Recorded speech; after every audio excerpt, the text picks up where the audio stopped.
This is great for the post-rehab, but also great for frozen shoulder, people with the adhesive capsulitis.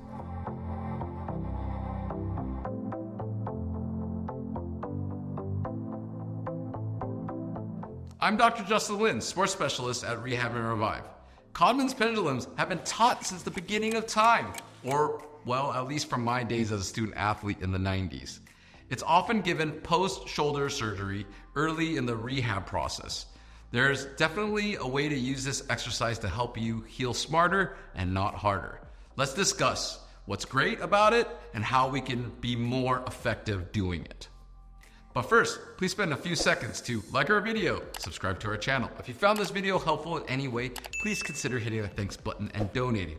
Also, our team has worked hard to bring online exercise programs to you. Find the link to our Revive at Home programs below in the description box. We appreciate your support.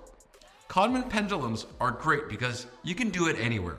All you need is the weight of your arm, a can of peas, or up to a 5-pound dumbbell. When it is the appropriate time, it helps give you a gentle freeing of your shoulder capsule and a light stretch.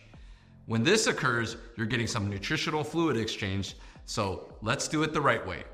Okay, so you have a 5-pound dumbbell. You could use less than that. Depends on where you are in your rehabilitative process. A lot of times when it's appropriate and after you're starting to get some range, you want that nutritional exchange.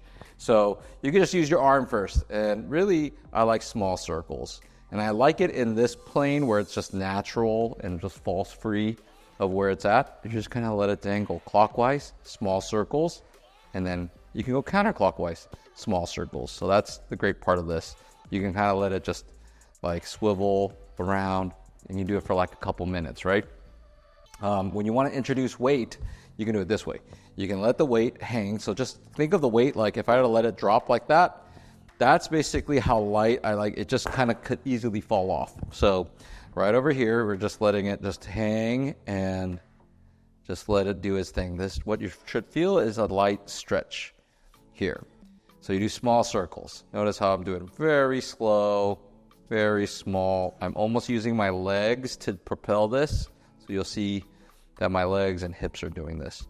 Now you could try different angles, right? So I can kind of change it around and, you know, try it this way. I can try it this way. I can kind of lean this way if you want. You can do different angles like that. Always remember, you want to do small circles first before you do big circles. A lot of people try to swing it really fast. You don't need that. You don't need to tighten this up. You want this as relaxed as possible. So just let it hang. This is great for the post-rehab, but also great for frozen shoulder, people with the adhesive capsulitis. Nice and easy, and that's really all we need to do. Let us know your thoughts on our video. Please leave us some love or questions in the comments box below. Please like and subscribe. We appreciate your support. I'm Dr. Lin. Remember, we heal smarter, not harder.